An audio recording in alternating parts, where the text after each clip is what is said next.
It is Monday, January 9th, 2023. I'm Chris Remo, and welcome back to the New York Times Crossword Daily Solve.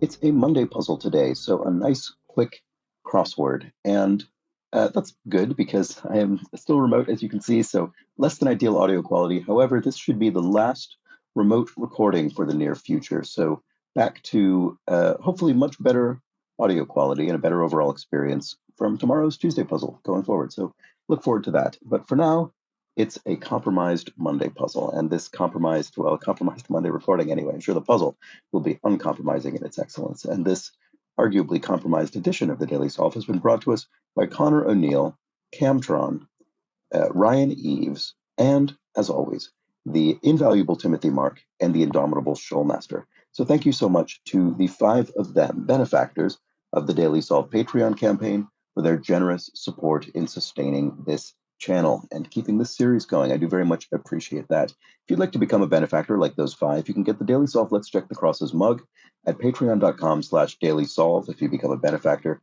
And of course, becoming a patron at any level at that same site will get you access to all of the bonus videos that have gone up on the channel to date, as well as the new ones that go up each week, and those will resume at a quicker pace as well once I'm back home. Do also subscribe to the channel if you've not done so, and you can join the Daily Solve Discord chat server, the chat community, in a link in the description field underneath the video. All right, all that said, let's get on to today's Monday puzzle, which should be nice and approachable, we hope. That's the brief for a Monday. So this is a crossword constructed by Andrea Carla Michaels and Kevin Christian. Andrea Carla Michaels is an extremely experienced constructor. She's responsible for dozens upon dozens of New York Times crosswords. Kevin Christian, about a dozen. So a mix of experience here, but 2 still relatively experienced constructors. And it was edited, as always, by Will Shorts. It's a Monday puzzle, so there will be some kind of theme. And let's find out what it is. Let's start solving. Crooked as a painting on the wall, askew maybe, slightly askew, slightly off axis. Test for purity. You could assay, I don't know, a mineral or something. What a diagonal line represents on a bowling score sheet. Is it a spare? The two possibilities I can think of are spare and strike, which are bowling score outcomes, but strike doesn't fit, obviously, so I suspect it is spare. Let's see if that works. A steeple of a church, for instance, could be a spire, and a concept that can't be criticized or questioned metaphorically. A safe... No, I'm not sure. Relaxes. Not sure about that either. And commits a fumble. If you commit a fumble, you err. You make a mistake. You commit an error. Small to a Scot could be wee. Oops. Wee small in Scots English. And a sacred cow. That's a metaphor for a topic that's just not even up for debate. There we go. That's exactly it. And relaxes. Kicks something? Yes, Torah holders, arks. There we go. In a synagogue, the ark would hold the Torah. And so what is this? Relaxes, kicks, shout made with a fist pump. Could be yes, and then that would fit. Oh, kicks back. To relax is to kick back. That's right.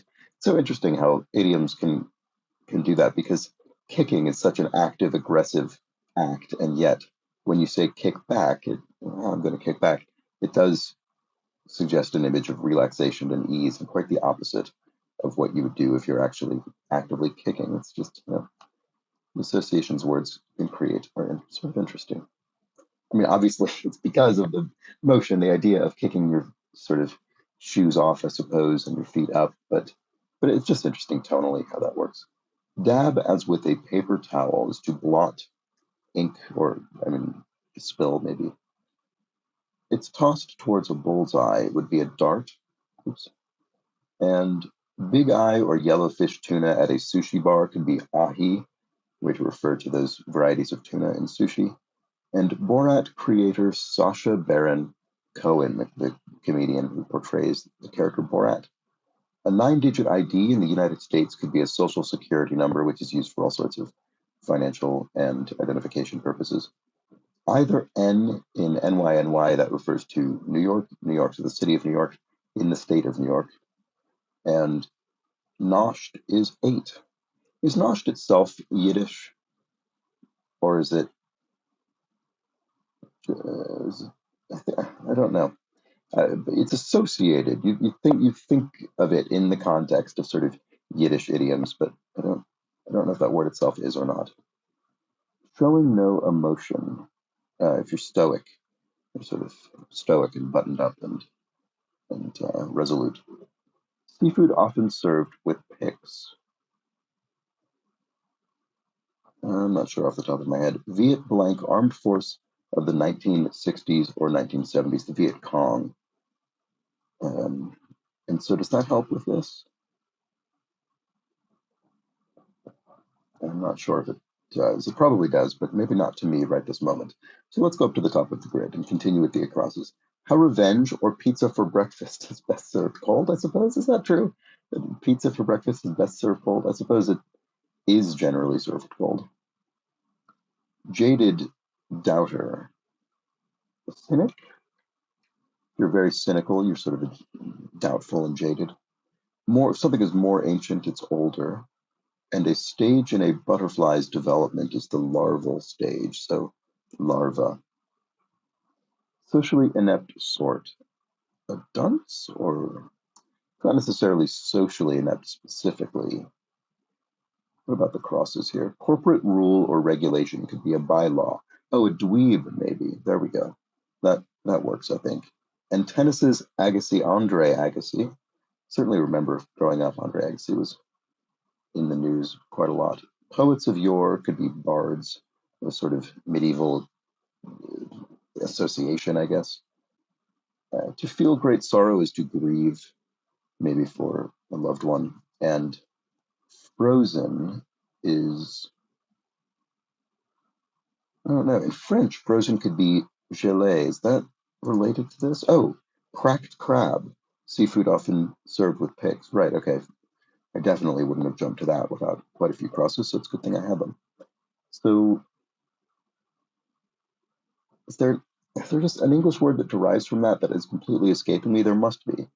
Chicago trains are L's, elevated railways, and Reeves of the Matrix films is, of course, Keanu Reeves. So language spoken in Bangkok would be the Thai language. Oh, Gelid with a G. That's frozen. Sorry, that completely slipped my mind. So that may not be from the French, but maybe they both share a similar underlying root, perhaps a Latin root or something like that. Primitive dwelling could be a hut, and schlepped could be sort of schlepped along, you trekked or toted, maybe. Toted some children around, you schlepped them around, maybe. Let's look at this. Caesar's words to Brutus, et tu, right? His famous Shakespearean rebuke. And writer's handful.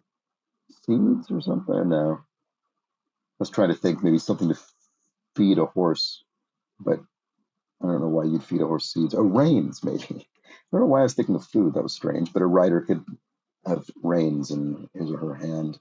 And then a pre-employment investigation, a background check. There we go. I have no idea what the theme is. Oh, but I just realized this clue has highlighted this down, which I suspect will be the revealer. So maybe let's just take a look at that. We've solved most of them.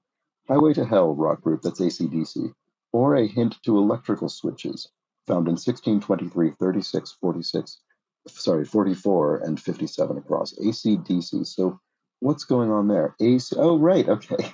We have AC and DC uh, hidden in each of these theme clues. So Sacred Cow, AC/DC, Cracked Crab, AC/DC, Background Check, similarly, and finally this one. So does C go here, perhaps? Cocktail named for two iconic beverage brands. Oh, something and Coke. Um, Jack and Coke will have an AC in it. Jack Daniels and Coca-Cola. There we go. Two iconic beverage brands. All right. So that was helpful to solve that clue. And then here's another one. This will probably be the DC bit. Behaved in a laid-back way. Maybe you've already kicked back. Maybe it is. Maybe this is the AC, and then the ED is the end of the word here. But no, sorry, no, that doesn't make any sense. DC wouldn't. No, sorry, I'm completely mixed up in my head. This probably is the DC, and then this would be the ED at the end of the first word. So acted calm. That would fit. AC, DC. Is that? It's not really an idiom or anything like that, but it does mean behaved in a laid back way. Coral reef producer. What produces coral reef? Hopefully I'll recognize it when I see it. Coral is the chain. Oh, that's an atoll. Boy, that's the third time we've had atoll in maybe 3 days, or not very many days, certainly. So atoll, coral island chain, and then acted cool, I think. So regarding is as to, and coral reef producer is what? I still don't see it. Let's check this. In an unusual way, oddly, behaved in an unusual way, you behaved oddly.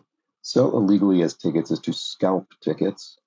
Oh, a polyp produces coral reef. Is this sort of the coral reef is the kind of byproduct of polyps? I don't know, sort of digestion process or something. I'll have to look that up. I'm not sure. I'm sure I've read about this at some point in my life, but I can't remember. To catch 40 winks is to nap, an expression to nap. And a San Pellegrino offering is a lemon soda. San Pellegrino produces sparkling water, including flavored sparkling waters. TV's Dr. Phil? Is he an advice person or is he a medical doctor? Don't remember exactly who Dr. Phil is, but he's somebody who's on television, I think. Ballet dancers knee bend. Oh, a plie. Oh, and that was in the crossword yesterday. Quite a lot of overlap the last few days. That's interesting. So I guess keep these words in mind. Plie, the ballet move, and atoll, the island chain. Rocks that clink in a drink. So rocks refers to ice in a drink. And eke out a living. Eke is a very common crossword word, it seems. Music Man, Amy Mann, the great singer-songwriter Amy Mann. We probably didn't even really need the question mark here, but it's a Monday, so we're getting some extra hints. But usually the question mark would indicate you should read this in a punny sort of way, not in the way you'd first think to read it. And so what this is saying is, don't think of Music Man as in a male music person. But we already know that because man is spelled as a proper noun. So it's already very clear that we're not meant to read it simply as the phrase music man. But again, it's a Monday puzzle, so the constructors are being extra generous and letting us know this is a bit of a pun. So it's referring to the musician Amy Mann, who is great. And saw it perform live many years ago. Assignment for a lawyer is a case a lawyer might take a case. And Norway's biggest city is Oslo. The Grapes of Wrath figure is an Oki, the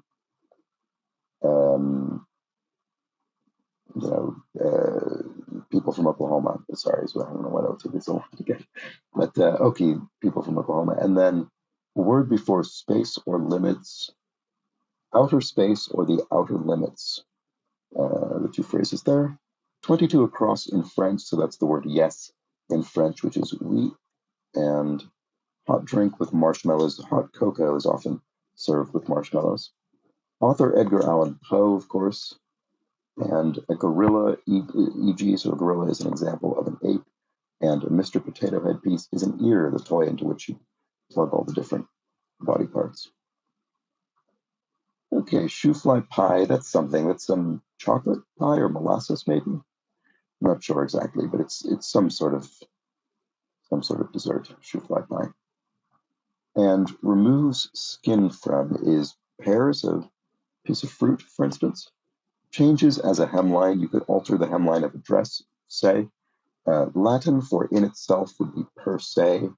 So you refer to something per se, you refer to something in itself, that particular thing unto itself. Mount Fuji's locale would be, of course, the country of Japan. And the Amazon sort of digital assistant person is Alexa. PC command to paste on a Windows machine, you would paste with Control V, Control C to copy, Control V to paste. I almost said P, which would have been print. Army's football rival, so Army Navy kind of university rivalry, sports rivalry. And Ken, who wrote One Flew Over the Cuckoo's Nest, that's Ken Kesey who wrote that novel. And connections for car wheels are axles around which the wheels revolve. A guy walks into a bar, one may start a joke.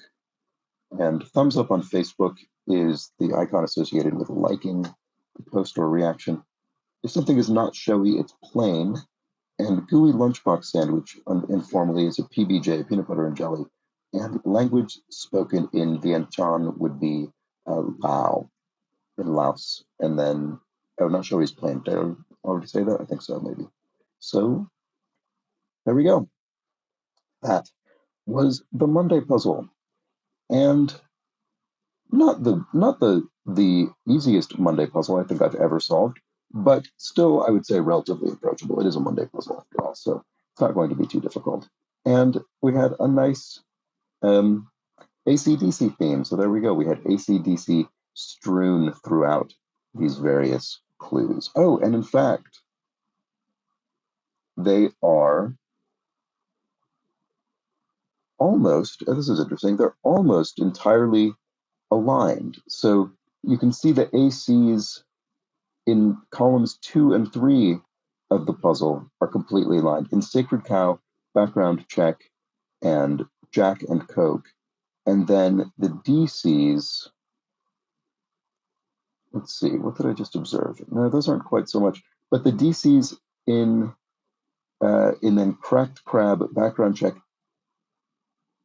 Oh no, those don't quite align. Sorry. Okay, I thought I saw a sort of pattern. I don't think I do. Some of these align, and some of them don't. So I don't think that was part of the theme. In any case, we had Sacred Cow, Cracked Crab, Background Check, Jack and Coke, and Acting Cool, and that comprises our AC/DC theme. Very nicely constructed theme. I wonder how many more phrases they found from which they selected these five. Sometimes when you read the constructor's notes about these puzzles, they'll list additional possibilities they found because they came up with some huge, relatively exhaustive list of the number of entries that fulfilled the theme requirement, and then for reasons of construction in the grid, of course, they were only able to use a subset of them, and sometimes they started with some that they really liked, weren't able to fit them into the grid, so they had to swap them out. So I'm curious how many more of these there were. I mean, when you use phrases, I suppose the possibilities become more numerous, but I can't imagine there are too many that have these because the DC really needs to be split across 2 words. In any case, there we go. A nice theme by Andrea Carlo Michaels and Kevin Christian. And that was the Monday puzzle. I'll be back tomorrow, as I said, hopefully with better audio quality. Look forward to that. But until then, please do have an excellent remainder of your Monday. Take care.